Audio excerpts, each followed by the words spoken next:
Little more than just over a year ago, the very first instalment of the Easter Egg Hunter was released, which covered one of my favourite titles of all time, GoldenEye 007 for the Nintendo 64, and was created by one of the best video game developers, Rare, whom went on to create another cracking first-person shooter based on the foundation in which GoldenEye laid out for us, and that would see us follow the storyline of Special Agent Joanna Dark, sent out on a mission to infiltrate the Datadyne Corporation, an institute which has been suspected of helping the government with a cover-up. Set in the future, this amazing near-perfect game was brought to us with an enthralling storyline carried over 17 single-player levels, bringing with it incredible new and futuristic and amazing weapons, and contained more of that classic multiplayer action.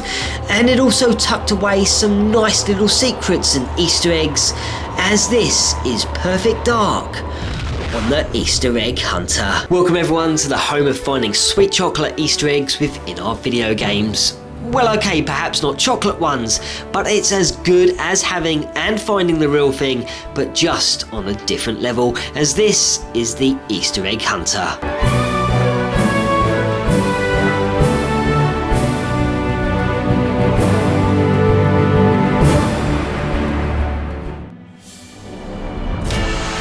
Number 1. This first Easter egg certainly raises many questions, but doesn't really give us much of an answer as to why it's there. Once Joanna has logged onto her computer, select the combat simulator and now opt for the advanced setup. Here change the arena to the map of the warehouse and make sure the weapons are set to the Far Side collection. Once the game has begun, make your way around to the main room where there are many containers stacked upon one another which dominate the area, and here you can also collect the Far Side XR20 which lurks underneath and will become quite handy. Next, head up the ramp to the first level and run around until you reach a ladder leading to level 2. Immediately after climbing up, enter the shaft in front of you, head left, and this will bring you to an open area where you can drop down, or instead you can look up above you and here you will see an air vent.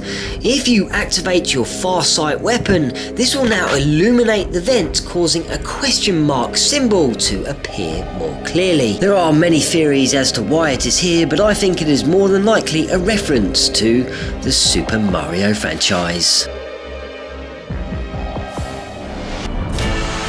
Number 2. Next up, we are diving into the level of the GS building, which is a part of Mission 3.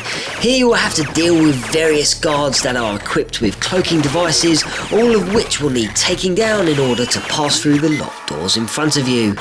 Once that's over, you'll need to take down a few more soldiers which are quite eager to set off the alarms, and if you have dealt with them correctly, head up the stairs to the left and crawl along the cables that run above the surrounding rooms. Now spy upon the conversation that is taking place in the room in front of you, and once that's over, take down all the guards in sight and head up the new set of stairs and kill the 2 guards whom are guarding the door ahead, which leads to the safe. Enter and install the door decoder and prepare to kill every guard in sight for the next minute or so, and once the decoder has solved the encryption, head into the safe to collect the backup disc, and then take a moment to check out the BAFTA award that Rare have won on more than one occasion.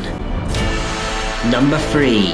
For the third Easter egg, we are heading back to the combat simulator. This time select a challenge and drop down to the player setting option. Next, pick out a character of your choosing and then press up on the directional pad so you can now choose a head to fit your outfit. And while scrolling through, you may recognise someone rather important related to Nintendo, and yes, it's the legend Miyamoto. Number 4. Throughout this epic adventure, you may or may not have come across the odd bit of cheese. Yes, these pieces of tasty delights were apparently a part of some sort of task originally which was scrapped during development, and I don't think it is exactly known what they would do exactly other than make you feel really hungry. A piece of cheese can be found on every level, including the training level at the Carrington Institute. And for this part of the episode, I have chosen a nice easy one for you. First, head to the level named Chicago. Once it has begun, kill the enemies and make your way onto the road and follow it until you see a black limousine. Just in front of it will be a silver door. Quickly enter, run down the ramps and destroy the guards. Next, enter the doorway to the Pond Punk bar. When you get inside, however, you won't be able to enter the main door as it is locked. Hang around for a while and shoot at the door to attract attention, and eventually some guards will appear from this door and you'll now be able to enter. Have a browse around the bar and then head into the toilets and gaze upon one of the loos where you will find a nice piece of cheese. Yeah, I don't think I'll be eating that.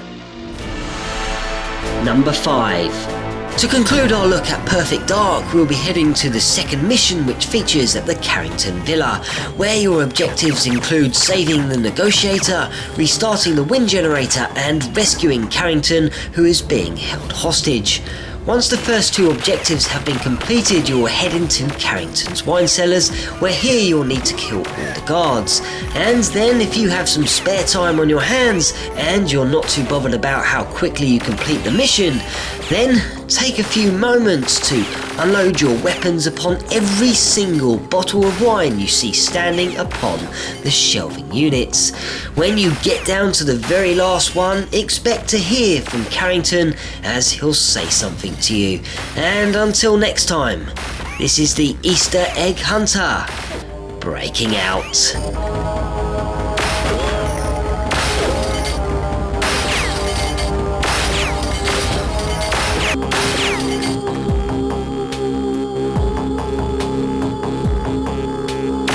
Your age, Joanna.